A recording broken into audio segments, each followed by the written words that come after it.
Bueno, quisiera que hoy pasásemos un rato en este pasaje de Hechos y disfrutásemos de lo que aquí Lucas está relatando y contándonos a nosotros, ¿no? Pero antes de empezar a mirar el texto juntos, quisiera hablaros un poco de algo que hace tiempo hice, ¿no? Ya sabéis que, bueno, ¿quién no está metido en las redes sociales hoy en día, ¿no? Prácticamente todo el mundo está metido en las redes sociales. Bueno, yo hace muchos años me hice una cuenta de Twitter y la verdad que no la usaba mucho, la he empezado a utilizar un poquito más últimamente. Me gusta Twitter porque te permite, por lo menos a mí que tiendo a extender las cosas, pues te obliga a sintetizar la idea, solo tiene 170 caracteres, ¿no? Y el otro día se me ocurrió entrar en mi perfil y empezar a mirar frases que había escrito hace mucho tiempo. Tenía frases escritas de 2011 o así, ¿no? Y la verdad que, no sé si os pasa a vosotros, no sé si alguna vez, yo sé que hay algunos de vosotros que lleváis un registro quizá de los textos bíblicos que vais leyendo y si de alguna manera recibís algo lo anotáis, ¿no? Y a veces uno se sorprende, ¿no? Yo miraba Twitter, miraba esta frase y decía, yo cuando escribí eso, no me acuerdo, no sé, incluso podría pensar que lo habría escrito otra persona, ¿no? La cuestión es que había frases bastante buenas, ¿no? Que la mayoría de ellas eran fruto de momentos donde yo había estado viendo una situación donde me había expuesto a la palabra de Dios, ¿no? Y a la verdad, y de alguna manera esa frase sintetizaba el aliento que había encontrado, ¿no? Tengo bastantes frases, ¿no? Que realmente las empecé a volver a leer, las disfruté y eso me transportaba justamente al momento en el que esa frase fue escrita, ¿no? Y recordar las circunstancias, ¿no? Y cómo algunas veces esa frase fue escrita en medio de una situación oscura y una vez que ha pasado esa situación, ver cómo Dios, a través de esta idea, de este mensaje, me ayudó para encontrar aliento, ¿no? Como digo, ahí he puesto unas cuantas frases que son bastante interesantes. Si queréis leer más frases, pues nada, os suscribís a mi cuenta de Twitter y les llegarán mis tweets. Pero ¿por qué quiero compartir con vosotros este aspecto, ¿no? Cuando leemos la Biblia, y sobre todo si eres alguien creyente, seguramente el texto de hecho lo has leído un montón de veces, incluso si desde pequeño tus padres te han llevado a la escuela dominical, casi te sabrás de memoria lo que ahí se relata. Pero creo que hoy el texto que vamos a ver juntos es uno de esos textos que necesitamos machacarlos una y otra vez. Necesitamos volver a ese texto un montón de veces, ¿vale? La historia... ¿Por qué estoy diciendo que necesitamos volver a ese texto? La historia de la humanidad tiene unos momentos clave. Hay momentos clave en los que la humanidad ha habido un cambio de dirección, ¿no? Ha habido como un cambio de rumbo, ¿no? Que marca un cambio en la historia. Y lo que vamos a tratar hoy es justamente un cambio en la historia del cristianismo. Es un nexo, es como la ruptura del muro de Berlín, ¿no? O como el descubrimiento de la máquina de vapor, ¿no? Vamos a tratar un texto que habla de algo que es imprescindible para que podamos vivir como creyentes y podamos vivir con aliento, con esperanza. Sin esto no podríamos vivir con esperanza, ¿no? Yo sé que somos un poco pesados al tratar cada uno de los mensajes del libro de Hechos, pero necesitamos reorientarnos cada vez que vamos a tratar este tema y darnos cuenta y entender que Lucas está escribiendo algo para una persona que le está preguntando cómo se vive bien la vida cristiana. Y hay una esencia clave que vamos a repetir hasta la saciedad que tiene que ver con la vida cristiana y es la siguiente. O sea, cuando nosotros vivimos como creyentes, vivimos como personas dependientes de Dios.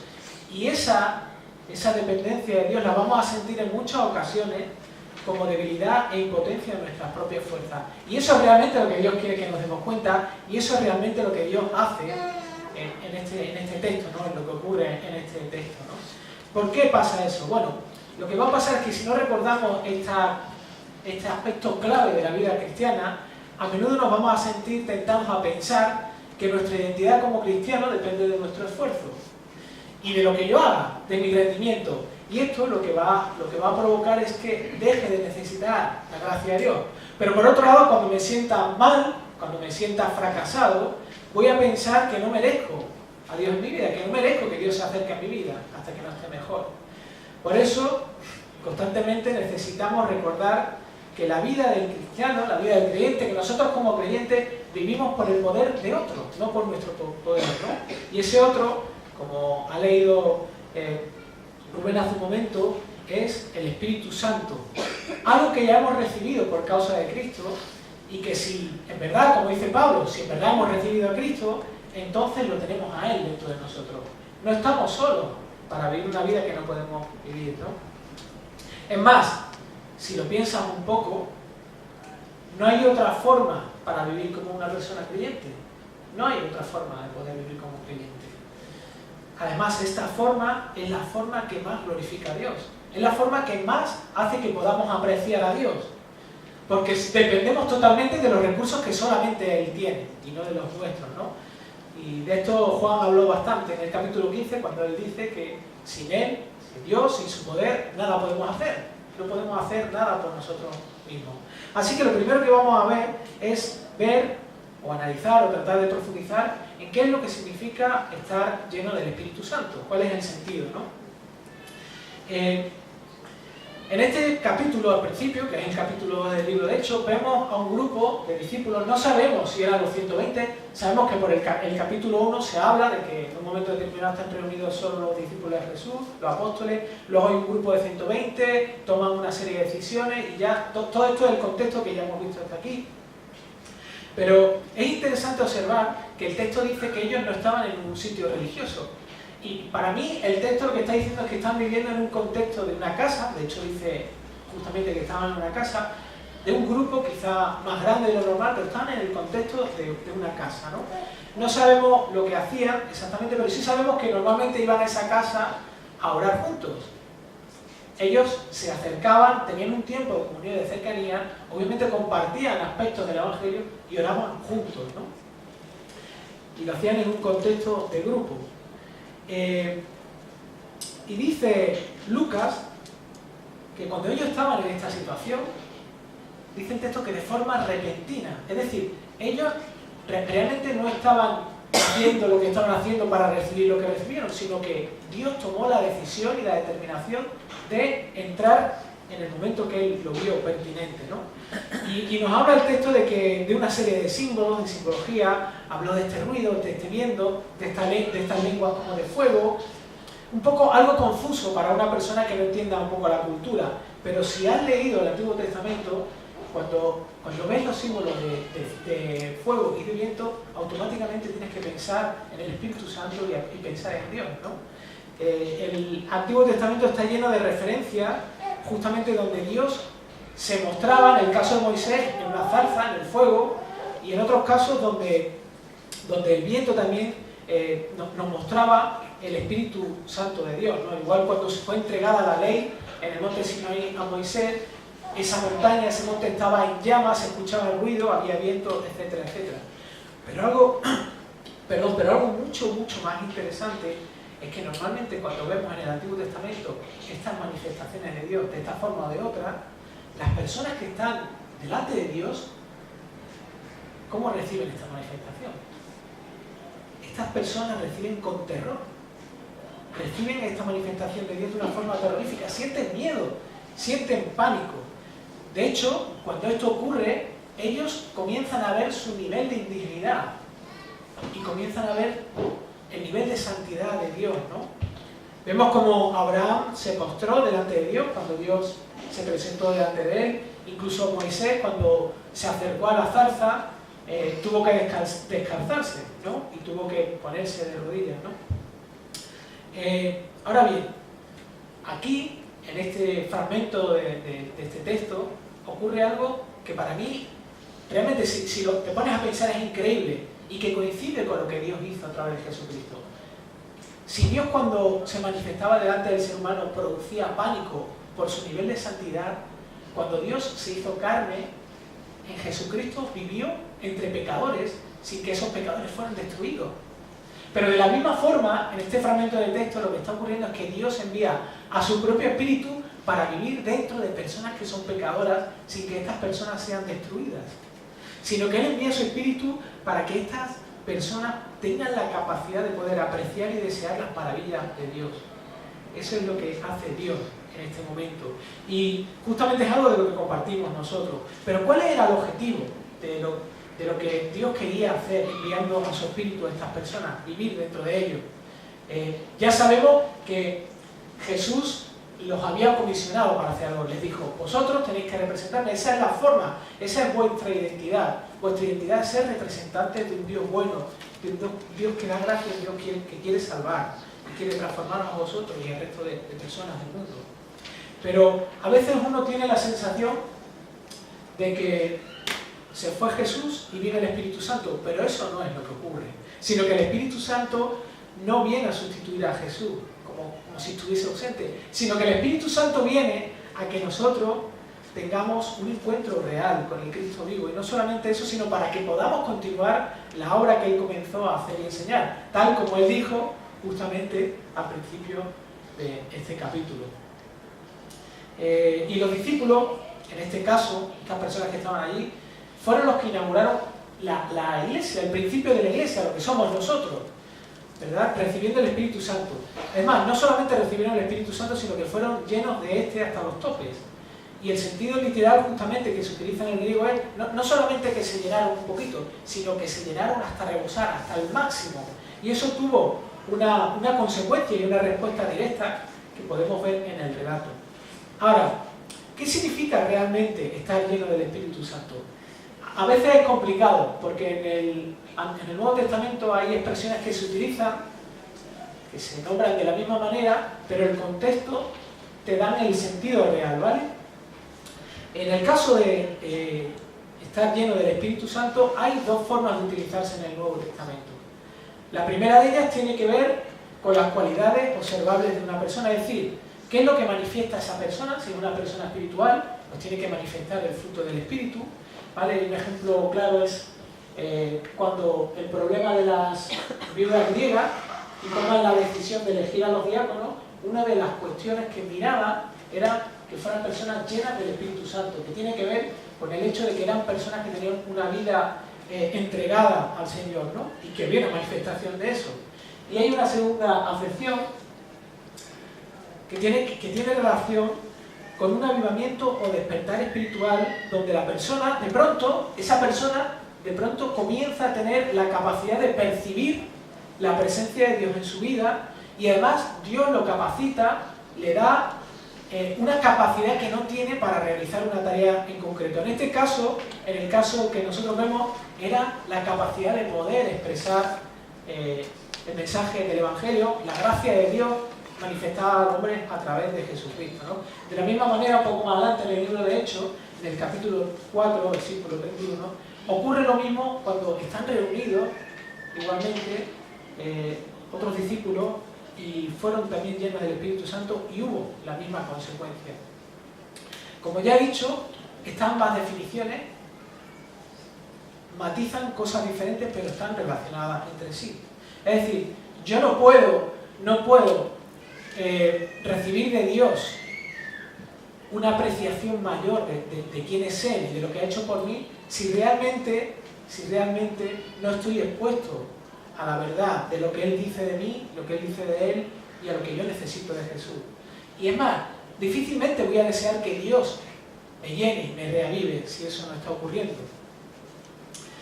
Sabemos que el Espíritu de Dios lo recibimos de una vez para siempre, es el sello, o sea, el Espíritu Santo nos da testimonio de que somos realmente creyentes y no lo perdemos. Dios ha prometido que eso es algo que no lo vamos a perder.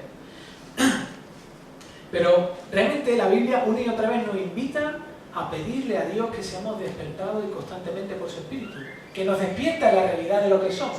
Esa es una invitación constante. Y una de las cosas fantásticas es que Dios no se cansa de que nosotros le pidamos esto.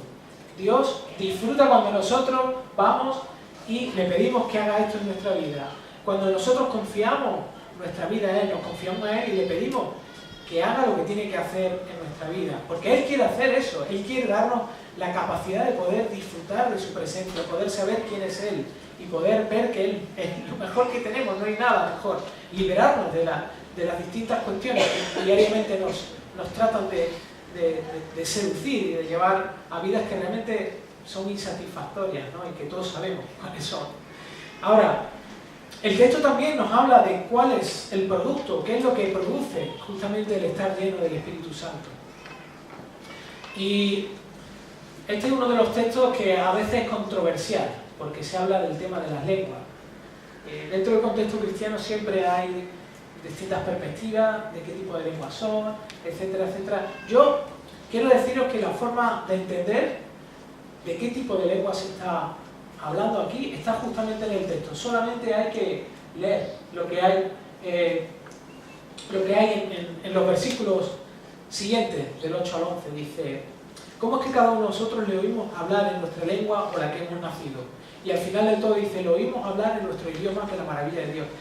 Está muy claro que para el contexto no hay necesidad de un traductor, sino que las personas que estaban presentes, que eran de distintos lugares del imperio romano y que hablaban los idiomas originales de allí, estaban escuchando perfectamente y entendiendo lo que ellos estaban diciendo. Por lo tanto, las lenguas que estaban ellos que ellos estaban expresando eran realmente idiomas. Es decir, ahí no hay que hacer una investigación más profunda. Pero eso no es lo más importante del texto. Yo no sé por qué siempre que uno se encuentra con un texto de este tipo, siempre acaba, digamos que, clavando la rueda ahí, ¿no? La clave del texto está en lo que hizo el Espíritu Santo. El Espíritu Santo en ellos lo que hizo fue darles algo que no tenían. Les dio algo que ellos no tenían y que no podían conseguir. Ellos recibieron la habilidad y la capacidad de poder hacer algo bien y con facilidad. Aquello para lo que no estaban preparados. O sea, realmente Dios les dio el regalo de algo que ellos necesitaban en ese instante para poder cumplir la voluntad de Dios. Y como digo yo, a veces uno tiene la perspectiva de enfocarse en lo que ellos hicieron, ¿no? Enfocarse en los logros que han conseguido ciertas personas que son creyentes. Enfocarse en que, bueno, esta persona cuando conoció a Cristo era una persona tímida, ahora no lo es. Pero realmente nuestro enfoque no está en lo que ellos hicieron, sino en lo que Dios hizo a través del Espíritu Santo. Lo que fue capaz de hacer Dios con un grupo de personas que dice en el texto que eran Galileo. Eso es lo que eso le llamaban Galileo. Un grupo de personas que hace unos minutos estaban encerrados en una casa orando. No estaban en la calle. Estaban orando en una casa, encerrados. Un grupo de personas que hacía unos días atrás estaban con Cristo, estaban escuchando lo que Jesús le estaba diciendo y se quedaron mirando al cielo cuando se marchó sin saber qué hacer. De hecho, tuvieron que bajar dos ángeles a decirle: chicos, que va a volver, o sea, sabéis ya lo que va a ocurrir. Pues Dios usó a esas personas justamente para hacer algo maravilloso y para cumplir algo que Él desde hacía mucho tiempo había designado en su mente, y era que el Evangelio llegase a todo el mundo, no solamente a su pueblo, sino que todo el mundo tuviera la oportunidad de conocer a Jesús y de ser cambiado. Así que esto es una buena noticia para ti y para mí, porque nosotros somos parte de esas personas a las que Dios ha invitado a formar, digamos, parte también de este plan tan fantástico, ¿no? Y de esta identidad como hijos suyos, ¿no? Es una buena noticia. ¿Por qué? Pues simplemente porque Dios no va a esperar que tú seas un superhéroe. Dios sabe que tienes tus limitaciones. Él lo sabe. Tampoco está tratando de que imites a Jesús, ¿no? Sino que Dios aquí nos da el testimonio de que Él se manda a sí mismo, Él se envía a sí mismo a nosotros y a ellos, en este caso, para cambiarlos y hacerlos como Jesús, para poder continuar viviendo como Jesús vivió y haciendo lo que Él hizo. Así que toda persona que ha abrazado la cruz comparte algo con estos discípulos. Tiene el mismo poder que Cristo tenía dentro de Él, porque Jesús no operaba por cuenta propia, sino que Jesús también recibió el Espíritu Santo. Jesús fue enviado por el Espíritu Santo al desierto. Jesús tenía relación con el Espíritu Santo, y el mismo Espíritu Santo es el que tenemos nosotros, también dentro de nosotros, el que nos guía, el que nos ayuda, ¿no? Así que todos compartimos ese mismo espíritu. Ante la manifestación de lo que ocurre aquí, hay una serie de respuestas de la gente que está presente. vemos que se produce un revuelo, se escuchan ruidos, hay gente hablando en idiomas que comprenden otros, y hay un grupo de personas, un gran grupo de personas que se apiña y se acerca a estos discípulos, los rodea y empiezan a expresar, o por lo menos el texto nos manifiesta cuál era la intención que ellos tenían o la apreciación de lo que estaba ocurriendo, ¿no? ¿Cómo respondieron estas personas? Es a veces muy retador acercarse a la Biblia y encontrarnos con que seguir a Jesús es un aspecto radical. O sea, Jesús propone una forma de vida totalmente radical. Y no solamente propone un estilo de vida radical, sino que las consecuencias de abrazarlo y de aceptarlo producen cambios radicales en nuestra vida que a su vez deben producir una reacción en las personas que tenemos alrededor nuestro. Si viviésemos en un mundo que tuviera una perspectiva de cómo funciona esto y de la persona de Jesús, no habría este tipo de problemas, pero el mundo donde vivimos no es así, no funciona así. No funciona bien.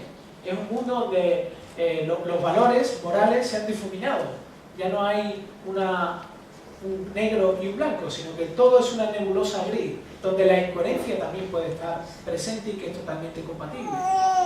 Pero cuando alguien realmente vive dependiendo del poder de Dios, es inevitable que esto tenga un efecto en este mundo oscuro e insípido y en las personas que tú tienes alrededor. El mensaje del Evangelio tiene un efecto. Y las personas que están alrededor tuya, sobre todo si no son creyentes, tarde o temprano deben ver una evidencia de esto y deben producir algún tipo de respuesta en su vida. ¿De qué manera respondieron las personas que estaban allí? ¿De qué forma? Bueno, el texto nos habla de dos formas en que respondieron estas personas. El texto nos muestra que hay una forma positiva, hay un grupo de personas donde ven esta situación y sus esquemas son rotos. En el versículo 6 quedan aturdidos, no saben lo que está pasando. Ven lo ocurrido y se rascan la cabeza porque no son capaces de encontrar una explicación. Y se quedan impactados y admirados, ¿no? Están percibiendo algo que está fuera de lo común, esto no es normal. ¿Cómo es que estas personas están, cómo estos galileos, cómo estos incultos, porque estos galileos eran considerados como incultos, cómo esta gente inculta tiene la capacidad de poder hablar en estos idiomas? ¿Esto de dónde viene? ¿Cómo pueden hacer lo que hacen, no? Pero finalmente el texto nos dice que estas personas llegan a la siguiente conclusión: necesitamos saber qué significa eso. Queremos saber en qué nos afecta esto. Necesitamos saber, y son retados a buscar una explicación y mostrar una actitud receptiva, una actitud de querer más, querer entender, ¿vale? Estas personas eran personas que conocían la Biblia judía, ¿no? El segundo grupo tiene una reacción negativa. Dice que hay otro grupo que muestra una actitud de rechazo sarcástico y que se burla, ¿no? Y la burla es reírse de una persona por lo que hace o por lo que dice de una forma malintencionada. La intención es menospreciarla, ponerla en ridículo, ¿no? ¿Por qué? ¿Por qué se produce la burla? La burla es la expresión externa de una actitud más profunda del corazón, que quizá no se ve, pero es el orgullo. O sea, menospreciamos a personas porque somos orgullosos. Y somos orgullosos porque vivimos ciegos y convencidos de que estamos mejor que los demás, ¿vale? En cierto sentido, estas personas cuando ven esta manifestación son escépticas y se ríen, porque no están ni siquiera interesadas y piensan que ellos tienen un nivel mucho más alto como para preguntarse de qué es lo que está pasando, ¿no? Lucas es muy detallista en este relato y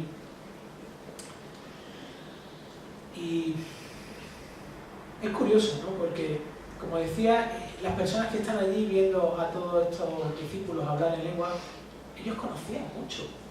Ellos eran hombres piadosos, dice, eran hombres que estaban allí en Pentecostés porque iban a adorar a Dios. Y si iban a adorar a Dios era porque leían los profetas. Y los profetas hablaban de lo que estaba ocurriendo. Pero estas personas piadosas y conocedores del judaísmo, especialmente estas, no fueron capaces de ver lo que ocurría, aunque tenían las escrituras. No eran capaces de ver lo que estaba pasando. por eso lo despreciaron. Pero hay una tercera respuesta que no está aquí en este texto. Y para mí es una respuesta mucho más peligrosa que las dos. Porque estas dos respuestas son o soy sorprendido y soy seducido a entender que es lo que está pasando, o tengo una actitud de rechazo ante lo que está ocurriendo. Son dos posiciones muy claras. Son dos respuestas de un corazón que tiene conflictos con ella. Pero la tercera y más peligrosa es la indiferencia. La indiferencia es una actitud donde el corazón está cauterizado, está indiferente, está frío. Es un corazón que cuando es expuesto a Dios de una u otra forma, ya sea a través de la predicación, de las verdades de Dios, de alguien que venga y te comparta, de orar, etcétera, etcétera, esto acaba no afectando. No me duele, y es más, no me duele que no me duela. Esa es la indiferencia. Lo que ha ocurrido es que las verdades del Evangelio se han desconectado de mi vida y no hay ninguna lucha dentro de mí. Porque lo que me convence es que no hay importancia a lo que está ocurriendo. Estoy convencido de que no tener lucha no es peligroso, ¿no? Pero justamente la indiferencia es peligrosa porque la indiferencia lo que hace es realimentarse a sí misma. Te hace caer en una dinámica de mentiras que buscan apagar el poder y la gracia de Dios que tienes disponible ahora mismo en Jesús. Simplemente te vende una mentira. Te vende la mentira de que realmente no es tan importante, de que realmente sí, bueno, estoy mal, pero bueno, tampoco es tan grave. Y no es cierto, no es cierto.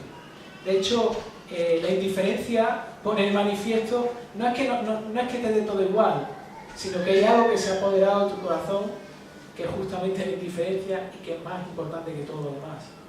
¿Cómo vencer esto? La única forma para luchar contra esto, obviamente, es usar los recursos que Dios te ha dado. Y los recursos son múltiples. Tienes la comunión, tienes orar, lectura, buscar, sobre todo cuando uno está en esta situación de indiferencia ante el poder de Dios, es buscar a otros cristianos que te ayuden, que te alienten, que te exhorten, que realmente otros hermanos que amen a Cristo y que sean de aliento para ti y que te puedan comprender. Así que realmente, si te encuentras en una situación de indiferencia y eres consciente de ella, no te quedes ahí, no te quedes ahí. Ve y reconoce esto delante de Dios. Dios quiere poner su espíritu en ti. Dios ha puesto a personas cerca de ti. Dios te ha dado recursos para que puedas aprovechar su poder y ser encendido nuevamente. Así que como vemos, Lucas está recordándonos que solo hay una respuesta hacia el poder de Dios, que es capaz de despertarnos la primera vez o que seamos despertados nuevamente. Es la voluntad de Dios en que nosotros vivamos a través de sus fuerzas, no a través de la nuestra, ¿no? Dios en cada libro de la Biblia, toda la narrativa de la Biblia, Dios nos llama a que encontremos el asombro en la cruz de Cristo, que nos acerquemos ahí y quedemos asombrados por lo que Él hace, por su fidelidad.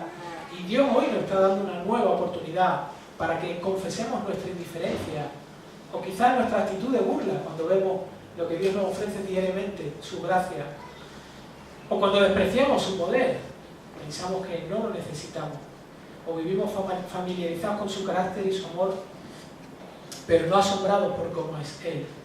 No sé si hoy estás percibiendo eso en tu vida, no lo sé, seguramente en algunos aspectos así. Si lo estás percibiendo, quiere decirte que es una buena noticia. Estás viendo algo que necesitas ver. No sé si yo te lo estoy recordando, pero Dios no quiere que tú olvides eso, quiere que lo recuerdes. ¿Por qué? Porque Él quiere que tú lo uses. O sea, Dios es el único Dios que está dispuesto a que nosotros lo usemos y que lo usemos completamente. Si estás así, no seas tonto, no seas tonto. No seas tonto. Corre hacia Jesús con todas tus fuerzas, porque solo Él puede y quiere salvarte, no solamente hoy, sino en todo momento. Cuando veas tu realidad más profunda, corre a Él, y Él está dispuesto a abrazarte y a perdonarte. Así que esto es lo que quería compartir con vosotros. ¿Y qué os parece si terminamos orando juntos, pidiéndole al Señor que nos ayude a apreciar justamente lo que Lucas escribió, apreciar su gran poder, el Espíritu que vive en nosotros, que es el que nos da energía, el que nos inyecta lo que no tenemos para vivir lo que no somos ahora. Le pedimos aquí que Él haga renacer otra vez una pasión nueva por Él, una pasión nueva por su verdad, que nos saque de la indiferencia y nos llene de poder. Señor, te doy gracias por esta mañana, Señor, gracias por traer, igual que compartí al principio, Señor, traer cosas que nos alentaban, nos han alentado, cosas que nos deben alentar y que las dejamos pasar y que muchas veces vamos a ellas y no nos afectan, Señor, no nos tocan, no nos llegan. Y Señor, yo especialmente te pido perdón y te pedimos perdón, Señor, por ser tan indiferentes, Señor, por muchas veces ser sensibles a otras cosas que nos seducen y ser tan indiferentes a ti, Señor. Indiferentes a alguien que ha entregado algo tan valioso como a sí mismo a nosotros. Y tan triste como ver cómo nosotros negociamos con eso, Señor, y nos llenamos de tantas cosas que están tan vacías, Señor, y que nos convierten en personas cauterizadas y personas con vidas tristes, inestables. Así que, Señor, esta mañana es una nueva oportunidad, Señor, de que tú nos ayudes a encontrar en ti lo primero en nuestra vida, Señor, a ayudarnos a confiar en ti, Señor, a que realmente nos salte el muelle, Señor, y realmente seamos disparados, alentados, Señor,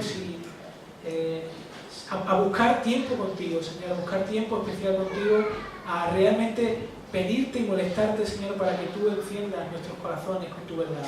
Señor, que realmente seas tú nuestro tesoro, seas tú nuestra motivación, seas tú lo primero y lo último antes de levantarnos y cuando nos vamos a dormir, Señor. Y que eso haga una diferencia en nuestra vida. Una diferencia no solamente de forma interna, sino especialmente de forma externa, en la manera en que entendemos cómo vivimos como creyentes, no solamente de forma individual, sino de forma comunitaria, no solamente en la iglesia, sino fuera de ella, sobre todo, Señor. Que tú desarrolles una pasión nueva por hacer lo que estos discípulos empezaron a hacer, por compartir tu verdad, tus maravillas, Señor. Que antes se conviertan en nuestras maravillas y que podamos vivirlas de una forma fresca, nueva, alentadora, Señor, y que impacte a todo el mundo, Señor.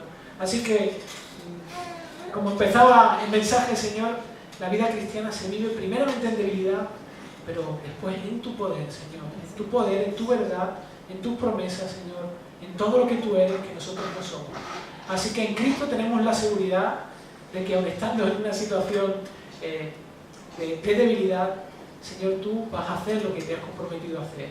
Y te agradezco que esto sea así, que no dependa de nosotros, sino que depende de ti, Señor, de tus recursos. Así que te doy las gracias, Señor, y que tú seas glorificado en todo.